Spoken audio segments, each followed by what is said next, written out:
الصلاة والسلام عليك يا رسول الله وعلى آلك وصحابك یا حبیب اللہ۔ السلام علیکم ورحمۃ اللہ وبرکاتہ۔ پیارے دوستوں، اللہ تعالیٰ کی فضل سے میں ٹھیک ہوں اور امید کرتا ہوں آپ سب بھی خیریت سے ہوں گے اللہ تعالیٰ کے فضل سے۔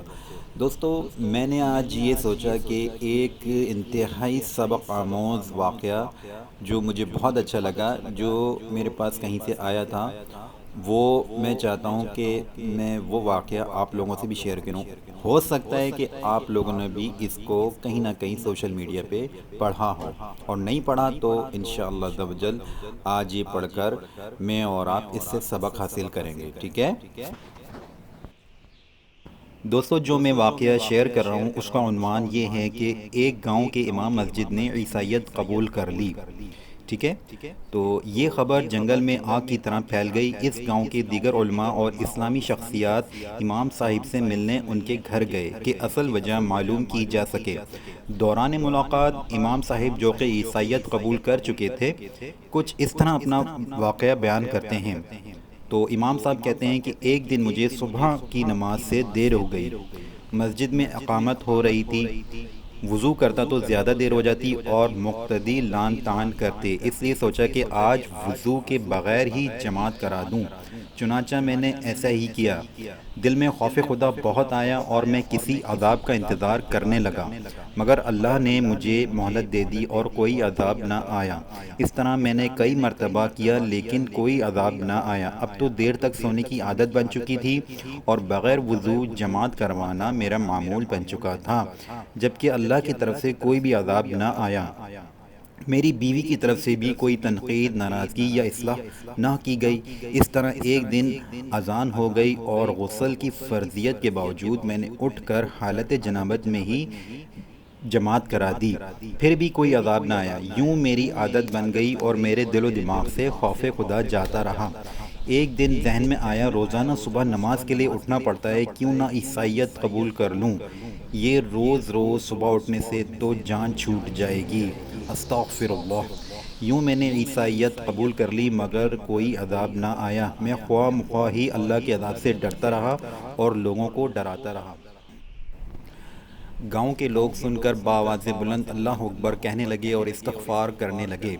ان میں سے ایک بزرگ بولے کہ اس سے بڑا اور کیا عذاب ہوگا کہ اللہ رب العزت نے تم سے مسلح دین اور نیکی کرنے کی طاقت ہی چھین لی اور تمہاری آخرت ہی برباد ہو گئی۔ یہاں پر یہ واقعہ مکمل ہو چکا ہے۔ دوستو، اللہ کے عذاب، پتھروں کی بارش، زلزلہ، آندھی، قحط سالی کے علاوہ اور بھی بہت سے ہیں جو ہم خوشی سے برداشت کر رہے ہوتے ہیں، جیسے کوئی نعمت ہے لیکن اس کی بدولت ہم اپنی دنیا اور آخرت برباد کر کے ابدی خسارے کا سودا کر لیتے ہیں، جیسا کہ موبائل اور سوشل میڈیا کے عذاب سے نیکی کرنے کی طاقت چھن گئی۔ ہمارا مذہب فارغ وقت میں اور رات کو ذکر، اذکار، وضو، تسبیحات اور دعائیں پڑھ کر سونے کا حکم دیتا ہے، مگر ہم خوشی سے نیٹ پیکج کروا کر اذکار، سنن، نوافل تو دور کی بات، فرائض اور واجبات ترک کر کے واٹس ایپ اور فیس بک پر لگے رہتے ہیں اور کہتے ہیں ہمارے پاس ایک نعمت، کسی چیز آ گئی ہے اور کوئی عذاب نہیں، جبکہ ہم سے نیکی کرنے کی طاقت چھینی جا چکی ہے۔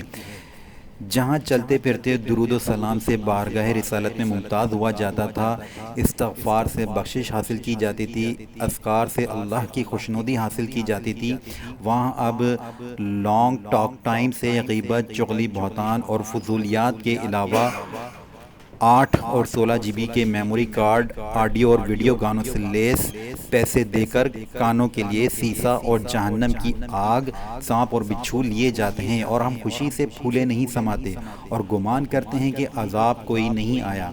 قیمتی موبائل، کمپیوٹر، لیپ ٹاپ لے کر ہم خوشی سے پھولے نہیں سماتے، جبکہ اذان، ماں باپ اور بزرگوں کے بار بار پکارنے اور ضرورت پر اسکرین سے چپک کر رہتے ہیں مگر عذاب نہیں آتا۔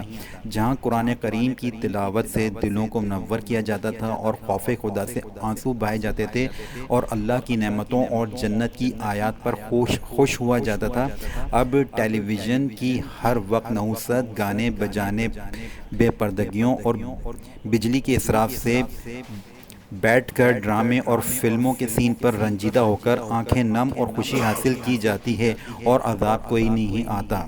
المختصر، اپنے روزمرہ کی مصروفیات کو خدارہ ایک عقل مند اور باعمل مسلمان کے طور پر دوبارہ سے نظر ثانی کریں، اس سے پہلے کہ آخری عذاب بھی آ جائے۔ اپنی اور اپنے اہل و عیال کی آخرت کی فکر کریں۔ ٹھیک ہے دوستو، یہ الحمدللہ رب العالمین، یہ کیا نام اس کا جو واقعہ میں نے شیئر کیا، اس سے ہم سب کو واقعی سبق ملتا ہے کہ ہم باعمل مسلمان کیسے بنیں۔